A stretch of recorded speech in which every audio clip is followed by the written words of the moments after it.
menceritakan Sayyidatuna Fatimah Zahra, putri beliau, dengan Sayyidina Ali bin Abi Thalib radhiyallahu anhu menggunakan bahasa Arab.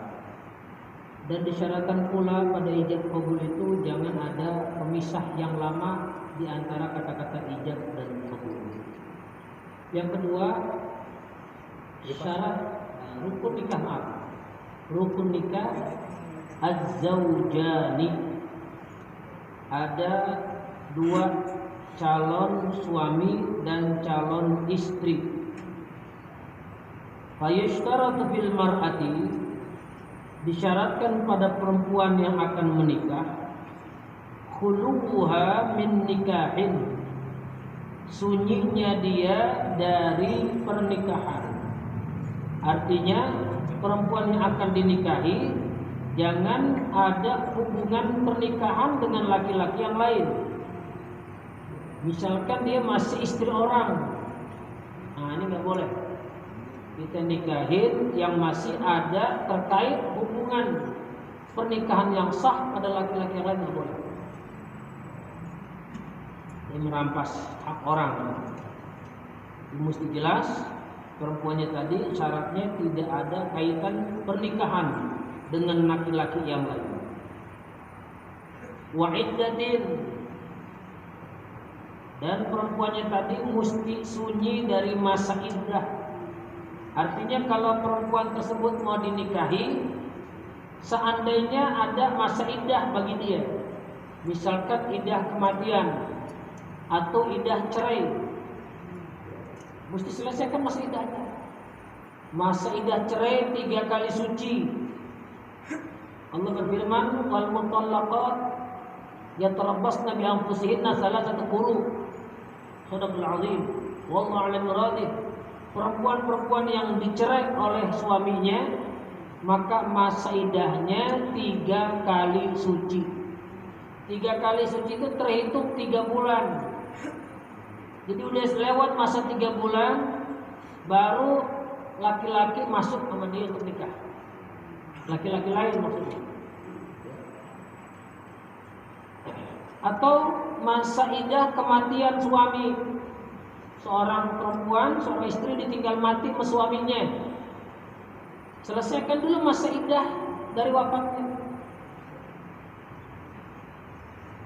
Allahumma shalli wa sallim wa barik alaihi wa ala alihi salawatullah wa salam alaihi. Jadi perempuan yang ditinggal wafat oleh suaminya, iddahnya 4 bulan 10 hari. Walladzina yatawaffawna minkum wa yadharuna azwajan yatarabbasna bi anfusihinna 4 ashhurin wa ashra. Allah berfirman, perempuan-perempuan yang ditinggal wafat oleh suaminya, maka dia menunggu masa iddahnya 4 bulan 10 hari. Selesai 4 bulan 10 hari, baru dia boleh nikah dengan laki-laki pilihannya. Selama masih dalam masa iddah, nggak boleh ada laki-laki yang datang nemui dia dengan tujuan untuk menikahi dia atau dengan bahasa sindiran untuk menikahi dia, nggak boleh. Karena dia masih dalam masa berkabung. Jangan datengin WA, IG, FB, jangan.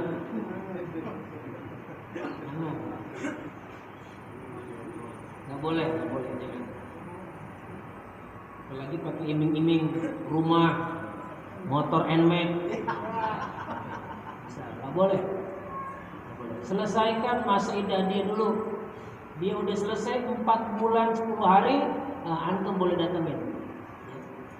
Kalau nggak berani ngomong, aneh ngomong. Tinggal ngomong apa sudah. Dia kan tinggal ngomong. Jadi nggak mau antum mau nyemane. Wa tusaddiqu bihi haitsu lam yu'lam nikahun sabiqun. Dan perempuan itu membenarkan sunyinya dia dari masa nikah atau iddah. Perempuan itu membenarkan, artinya benar, saya sudah selesai masa iddah. Masa iddah wafat suami saya 4 bulan 10 hari sudah selesai. Atau masa iddah cerai, dicerai sama suami pertama, saya sudah selesai masa iddah saya dengan suami saya pertama. Boleh. Berarti itu perempuan boleh nikah dengan laki-laki lain. Yang nggak boleh nikah sama laki yang pertama kalau suaminya itu menceraikan dia dengan cerai bait. Namanya tolak bait. Ini tolak ada dua. Ada tolak raj'i, ada tolak bait.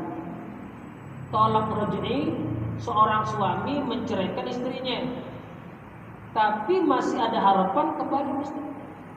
Namanya tolak raj'i. Itu pada tolak pertama dan kedua masih bisa. Seorang suami misalkan menceraikan istrinya, kamu saya cerai sekali, jatuh sekali. Kemudian balik lagi, si suami sama istri yang pertama tadi itu, sama istri yang dia ceraikan, boleh.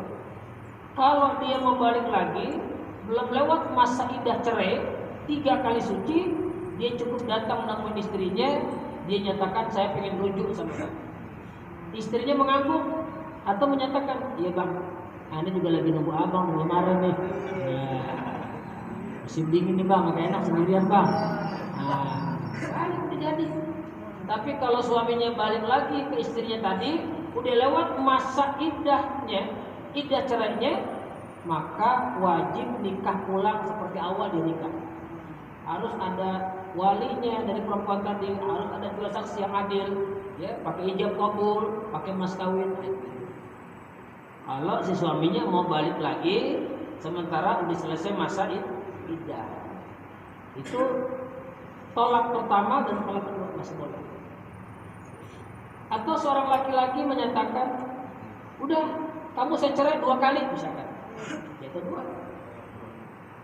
kali. Jadi tolaknya tolak raj'i. Tapi kalau dia sudah menyatakan 3, nah ini nih, repot nih. Namanya tolak bain.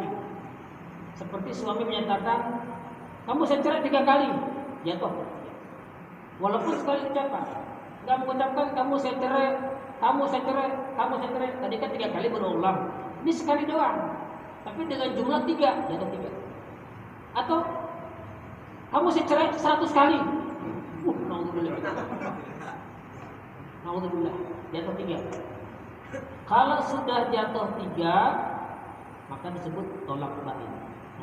Kalau sudah terjadi demikian, seorang suami tadi nggak boleh balik ke istrinya, nggak boleh balik, kecuali istrinya dipakai dulu sama orang, nikah dulu sama orang, dipakai sama orang sebagai layaknya suami istri, lalu diceraikan oleh suami yang kedua tadi, baru suaminya boleh masuk. Itu pun selesai iddahnya, iddah cerai dari suami yang kedua baru boleh masuk.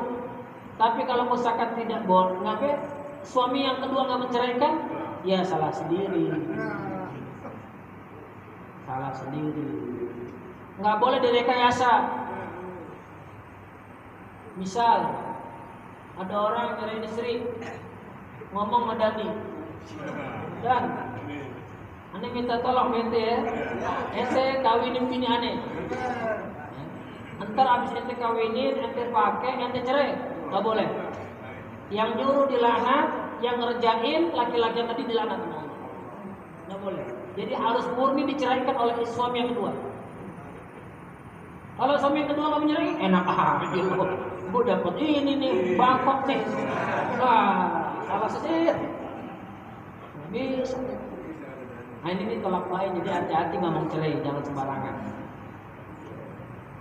Jadi kalau tolak raj'i, tolak 1, kedua masih boleh balik ke suaminya. Tapi kalau ditolak bain, udah 3 kali cerai, atau dengan sekali tak mengucapkan 3 kali, atau bilangannya lebih dari 3, maka jatuh tolak bain.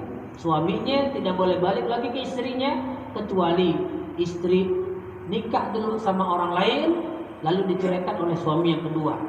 Ya, kalau mau diceraikan, dan tidak boleh direkayasa. Andai kata misalkan suami yang kedua menceraikan juga, misalkan nggak cocok kayak ini, ini beberapa masa dia nikah, rupanya nggak ada kecocokan, dicerai, boleh mas, selesaikan masa iddah cerai, tapi barang second. Nah iya kan second. Ini sih jemaah dari Saud biar second juga hantam bro.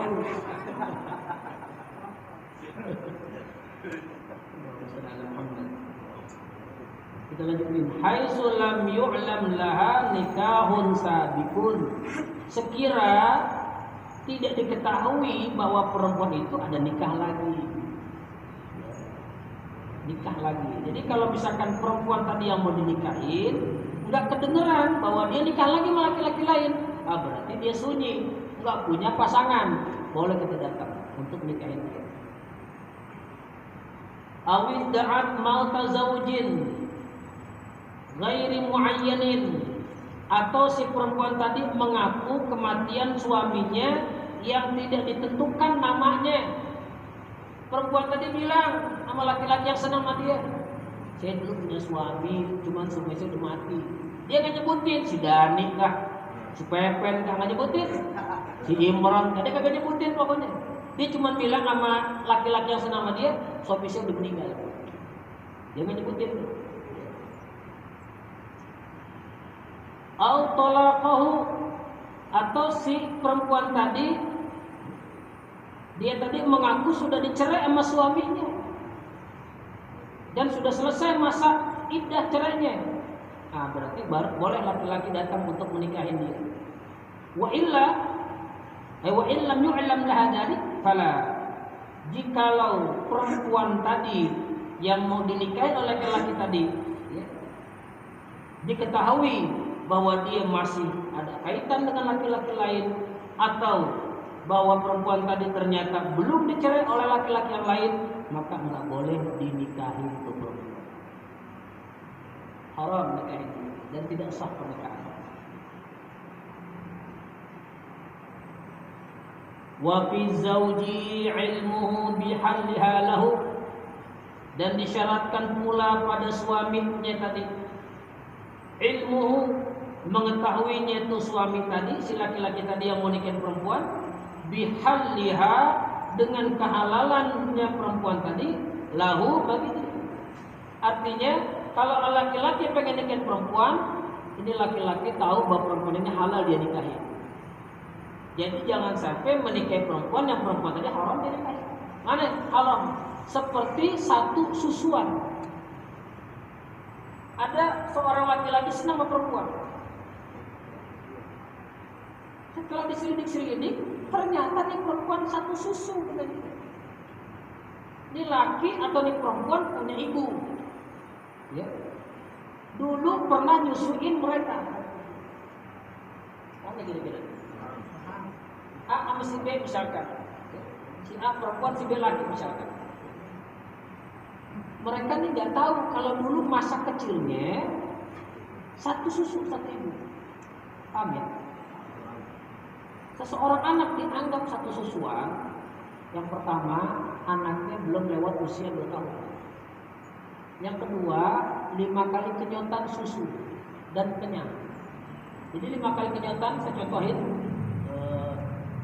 berhenti, kenyang lagi, berhenti 2 kali, kenyang lagi, berhenti sampai 5 kali, berarti satu susu. Tapi kalau kenyang begini lama kagak dilepas nih sejam, belum satu susuan. Yang penting udah 5 kali kena satu susu. Jadi kalau satu susu nggak boleh nikah, haram. Hukumnya sama seperti saudara kandung. Paham ya?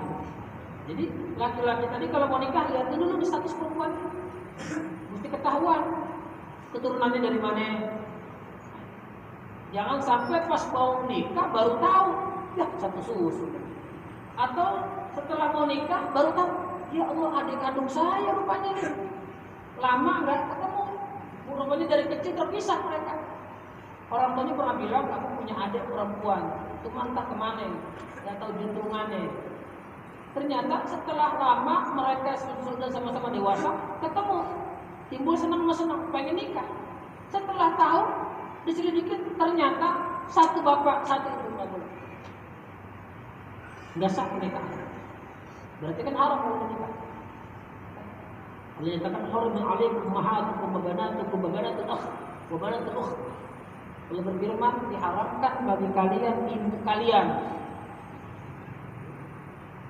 Rupanya nih anak lama nggak ketemu sama ibunya, tak terpisah di mana. setelah dewasa ini anak, rupanya kenal dengan seorang perempuan, ternyata perempuannya itu ibu kandungnya.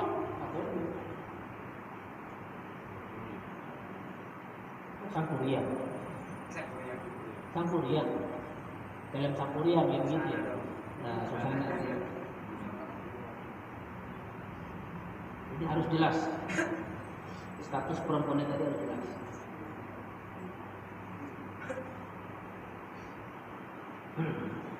Wafihima, dan juga syarat pada keduanya, syarat calon suami dan istri tadi, at-ta'yinu, tertentu orangnya udah ketahuan. Si A sama si B mau nikah udah ketahuan, mana yang A mana yang B, udah sama-sama tahu. Jangan sampai mereka nggak tahu. Kalau nggak tahu nggak jelas, nggak boleh kasar. Seperti dicontohkan oleh pengarang di kitab, fazawwajtuka ihda ibnati aw zawwajtu binti ahdakuma batilun walau bil isyarah. Seperti seseorang bapak yang berkata kepada seorang laki-laki, aku nikahkan engkau kepada salah satu dari anak perempuan saya. Yang mana? Gak jelas. Punya anak perempuan 2. Yang satu namanya Mariana, satu Mariani. Kembar misalkan. Satu Mariana, satu goblek aja, pas juga namanya ya. Ya Mariana sama Mariani. Kita ketemu sama bapaknya. Kita bilang, bapak punya anak perempuan enggak? Kalau ada yang masih single, saya mau nikahin. Kata bapaknya, nanti kamu nikahin, saya mau nikahin kamu dengan salah satu anak saya. Kan dia takut. Walaupun dengan isyarat, tuh anak saya di rumah, Mariana, Mariani, nggak jelas, nggak sah. Andai kata dua-duanya mau nikahin, nggak boleh. Nggak sah kita menikahin ya 2 saudara kandung sekaligus. Wa anta jama'u bainal ukhtain, kata Allah. Nggak boleh menikah menghimpunkan 2 saudara ya, yang sama seayah semak. Kita datang ke rumah orang, kenalnya sama kakaknya. Pas lihat adanya nyajiin air, subhanallah. Adiknya lebih bangkok dari abangnya nih. Wah. Cuman karena udah cinta sama kakaknya nggak mau ngelepas. Adiknya mau dinikahin juga, nggak sah. Harus salah satu. Kecuali yang satunya meninggal. Apa ya? Kasian banget ranjang. Emang ada tuh ranjang begitu? Istilahnya ya, bahasa orang kampung turun ranjang. Boleh nggak? Boleh. Tapi kalau menduakan tadi dua-duanya kan? Hah? Ya maruk namanya. Jadi mesti jelas. Perempuan yang mau dinikahin, laki yang mau dinikahin juga mesti ketahuan. Jangan sampai gak ketahuan. Asalis yang ketiga, rukun nikah al-waliyu, wali. Artinya yang bertanggung jawab untuk menikahkan. Siapa itu wali yang lebih layak? Wahwa abun, bapaknya perempuan. Bapaknya perempuan. Bapak kandung, bukan bapak angkat. Ingat nih, bapak angkat gak sah nikahin anak. Ini ada kejadian. Karena dari kecil nih anak diasuh sama dia sampai dewasa, mau dinikahin sama orang. Yang jadi walinya bapak angkatnya. Ini anak nggak tahu kalau dia diambil dari rumah sakit. Kan ada yang begitu ya. Ngadopsi anak dari rumah sakit, diasuh, dirawat sampai dewasa, dinikahin. Yang jadi walinya ayah angkatnya, nggak sah pernikahan. Kalau ketahuan jelas bahwa itu bukan ayah kandungnya, batal pernikahan. Wajib tuh dipisah tuh laki perempuan tadi. Nggak boleh berhubungan badan. Karena nikahnya kebiasaan. Harus ayah kandung.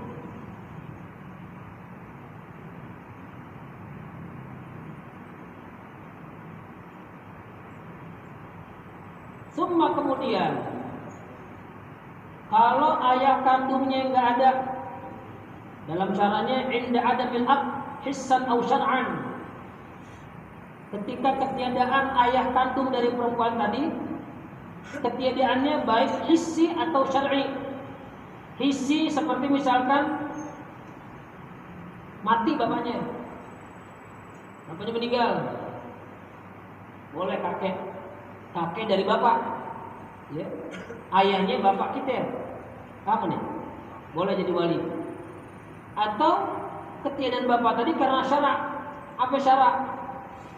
Bapaknya gila. Nah, entah gerak atau ada pakai PSBB atau PPKM jadi gila nggak doa. Tiba-tiba gila Pak, nggak bisa jadi wali. Maka wali berpindah kepada kakek. Nah, kalau ada ya, suami istri belum nikah, ya. dia udah hamil 7 bulan, Ya. terus baru nikah, Ya. wajib kan dia waliin anak yang baru besar.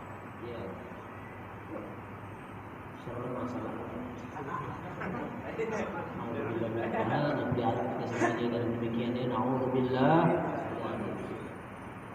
Jadi kalau misalkan seseorang perempuan hamil di luar nikah, ya, belum lewat prosesi akdun nikah dia sudah hamil, maka seandai kata terlahir seorang anak perempuan, si ayahnya nggak bisa jadi wali nikah.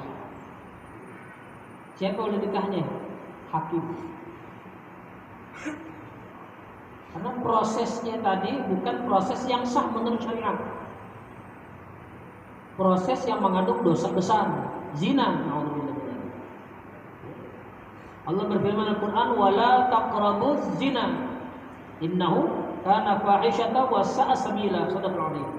Jangan kalian mendekati zina. Allah tidak menyatakan dalam Quran wala taznu, jangan kalian zina, enggak. Allah menyatakan jangan kalian mendekati zina. Apa yang mendekati zina? Pacaran, jalan berdua-duaan, itu yang mendekati zina. Nah ini. Jadi enggak disebut di Al-Quran jangan zina. Allah nyatakan jangan dekati zina. Karena kalau sudah mendekat nanti akan berpotensi berbuat zina.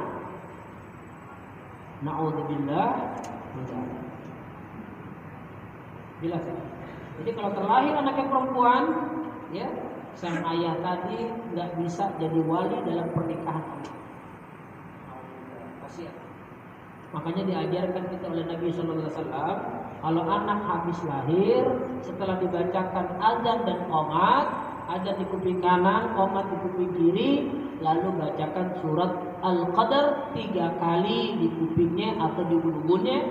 Insya Allah keberkahan baca ayat tadi, anak tersebut dijaga halal dari zina seumur hidup. Amin.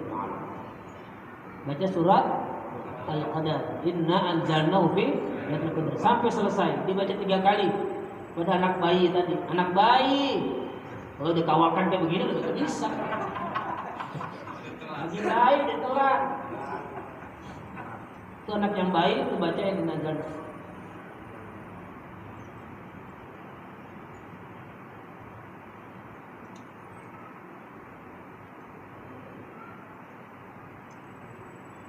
Summa abuhu, kemudian bapaknya, ya, dari bapaknya si perempuan, kakeknya, kakek kandung, bukan kakek dari emaknya perempuan.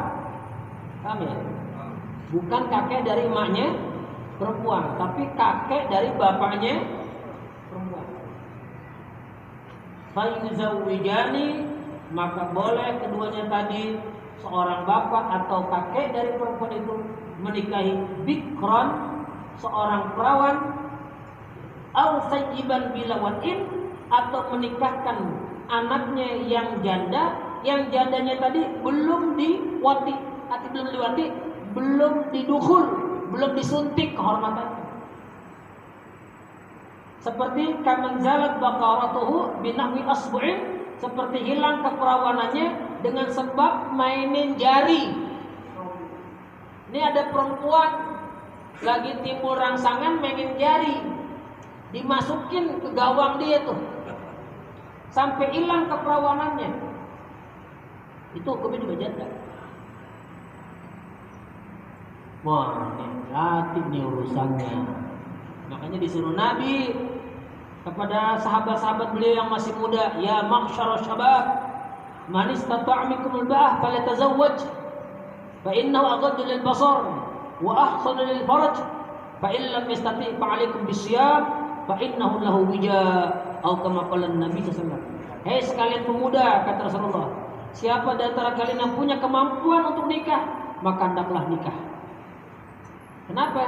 Alasannya Nabi memberitahukan sama kita, karena nikah itu lebih menjaga pandangan mata dan menjaga kehormatan kita. Andai kita belum punya kemampuan untuk menikah, perbanyak puasa sunnah, karena puasa itu sebagai benteng bagi laki-laki tadi daripada maksiat. Bagi yang belum mampu, banyakin puasa sunnah, baik laki maupun perempuan.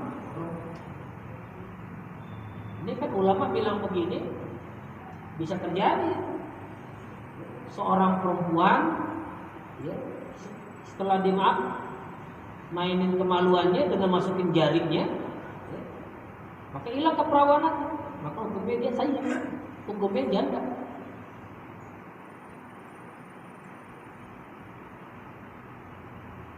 Min kuf'in, boleh si bapak atau si kakek tadi menikahi anaknya yang perawan atau yang janda tadi, min kuf'in, atas yang sepadan calonnya. Yang mau dinikahin si calonnya tadi sepadan dengan si perempuan, seimbang, setara, kufu namanya. Si perempuan dokter, si lakinya juga upayakan begitu. Yang laki-lakinya, maaf, astagfirullahaladzim, kerjaannya lebih rendah dari perempuan, itu masih kufu, harus pakai.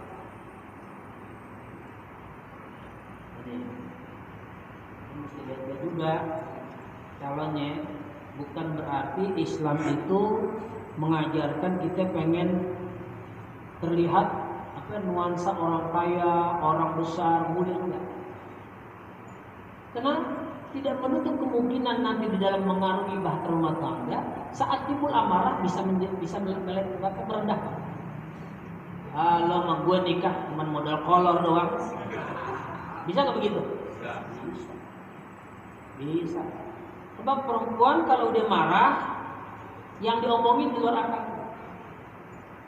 nggak terkontrol. Nabi nyatakan dalam hadis, an-nisa naqisatud din wal aql. Perempuan itu makhluk yang paling lemah agamanya dan lemah akalnya. Kenapa lemah agamanya? Karena setiap bulan dia kedatangan bulan. Karena kedatangan bulan dia haid, nggak bisa salat, nggak bisa baca Quran, nggak bisa itikaf di masjid, nggak bisa itikaf di Masjidil Haram, ya, nggak bisa nyentuh Quran. Kan begitu kan? Nggak bisa. Ini berarti kurang agamanya. Berbeda dengan kita laki-laki, alhamdulillah. Bersyukurlah antum menjadi kelompok jadi laki-laki, bebas pulsa. Nggak ada yang haid, nggak ada yang haid, ada yang haid. Satu-satunya perempuan yang tidak haid cuman Sayyidatuna Fatimah Zahra Al-Batul radhiyallahu anha, putri Nabi Muhammad SAW. Siti Fatimah nggak pernah haid seumur hidup. Karena Allah jaga beliau, ya, umurnya, gerakannya, diamnya, apapun perbuatan beliau dijaga Allah. Jadi Allah Ta'ala ciptakan Siti Fatimah putri Rasulullah tidak haid supaya ibadah terus sama Allah, nggak berhenti lagi. Subhanallah, radhiyallahu anha. Dan perempuan itu kata Nabi kurang akalnya. Jangan diartikan kurang akalnya itu gila, enggak. Tapi nggak bisa gunain akal, karena mereka lebih banyak menggunakan perasaan daripada akal. Kalau laki-laki banyak gunain akal ketimbang perasaan. Kalau perempuan kan wah, nggak enak, begitu bawaannya. Bapernya lebih banyak dari laki-laki. Laki-laki masa bodoh. Kalau perempuan masa malu itu perempuan. Jadi makanya Nabi bilang begitu. akalnya kurang, agamanya kurang. Jadi karena kurang agamanya, kurang akalnya, kalau dia marah, sekatenya dia. Kata orang Betawi begitu. Apa sekatenya? Maunya dia ngomongnya. Oh lakinya tapi gantengnya kok dibilang jelek. Emang lo bang, sampah muka lo. Kalau suaminya ganteng banget di kampung. Lagi mana tuh bini? Bisa dibilang kayak sampah muka lo. Itu perempuan. Makanya fitnah perempuan besar. Nabi nyatakan asyaddu nasi fitnatan 'ala rijal ba'di minan nisa. Asyaddu fitnatan ba'di. Kata Rasulullah, fitnah ujian yang paling besar setelah kematian aku bagi para laki-laki adalah fitnah yang ditimbulkan dari kaum perempuan. Hanya kalau laki-laki nggak punya sabar yang ekstra buat ngadepin istri, antum bisa sering berceraiin istri antum. Betul nggak? Coba kalau punya istri pernah dipelototin gini pasti. Pernah nggak? Bohong kalau nggak pernah. Bohong lagi pacaran mah, only you in my hood. Udah bukannya begitu, lagi pacaran.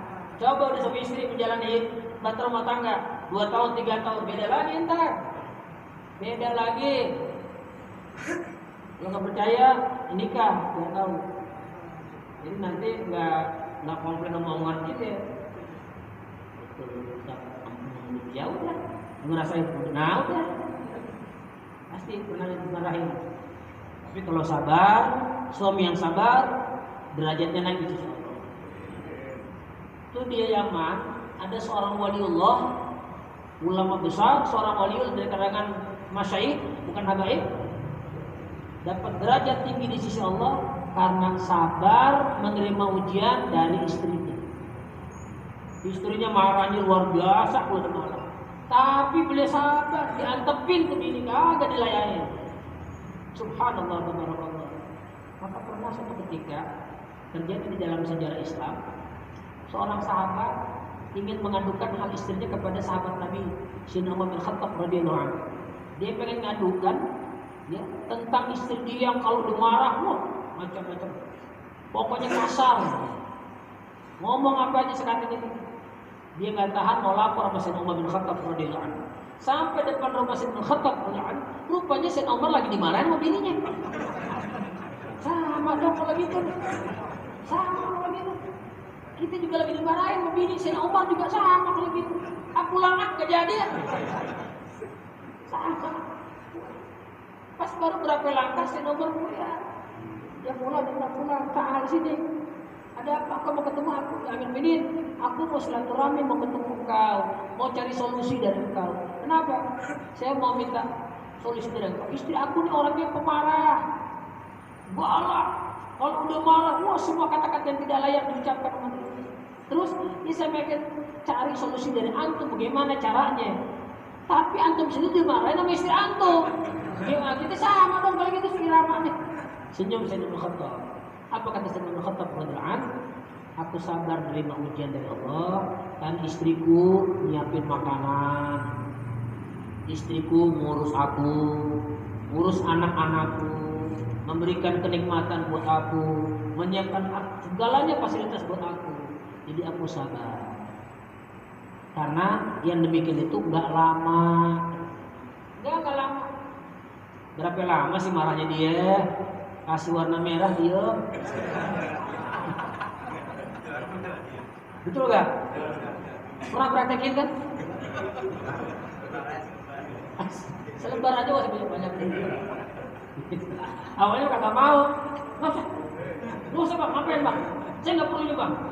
Lama-lama juga warnekan.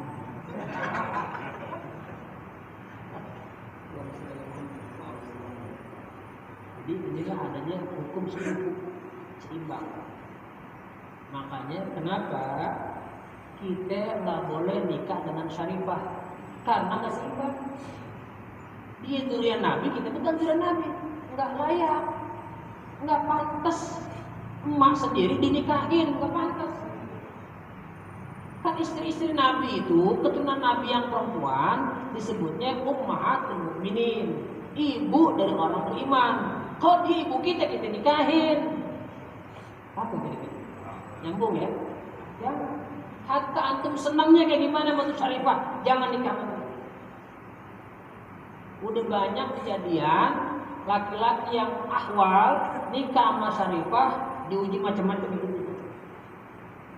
Ini durian Nabi, jangan direndahin sama orang yang rendah.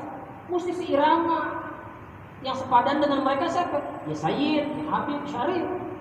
Itu sepupu namanya. Kalau kita orang awal nggak sepupu dengan dia.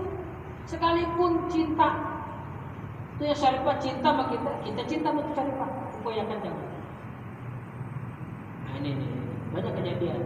Dan terkesan dia tadi memutus tali keluarga Rasulullah SAW. Jadi ada pesan nama antum jemaah Darussawa dan yang lain-lain, kalau antum pengen nikah seorang perempuan, mohon dengan sangat jangan nikahin syarifah. Jangan. Kenapa?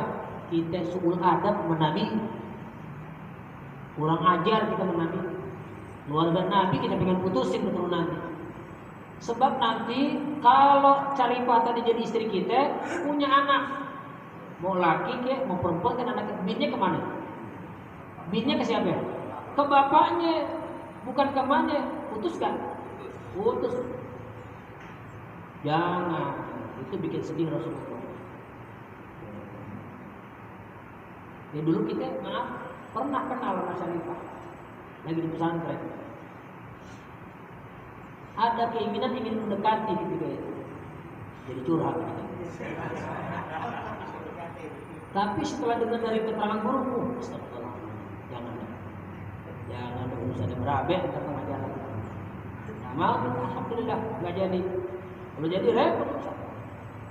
Apalagi kita udah dikasih tahu sama guru kita, jangan nikahin begini jangan, karena nggak sepupu, nggak sepadan, nggak seimbang, jangan. Alhamdulillah. Itu banyak kejadian laporan-laporan dari teman-teman yang nikah dengan syarifah diuji dengan sesuatu yang tidak nyambung. Kenapa? Jadi kakak pantas nikahin durian Nabi. Ya, nggak pantas. Kalau campuran gimana? Maksudnya?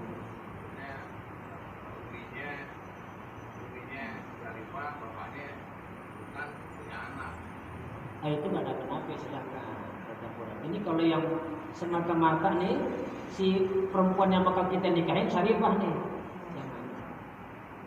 Kan kalau misalkan uminya dinikah sama ahwal, lalu punya anak kan ahwal juga larinya.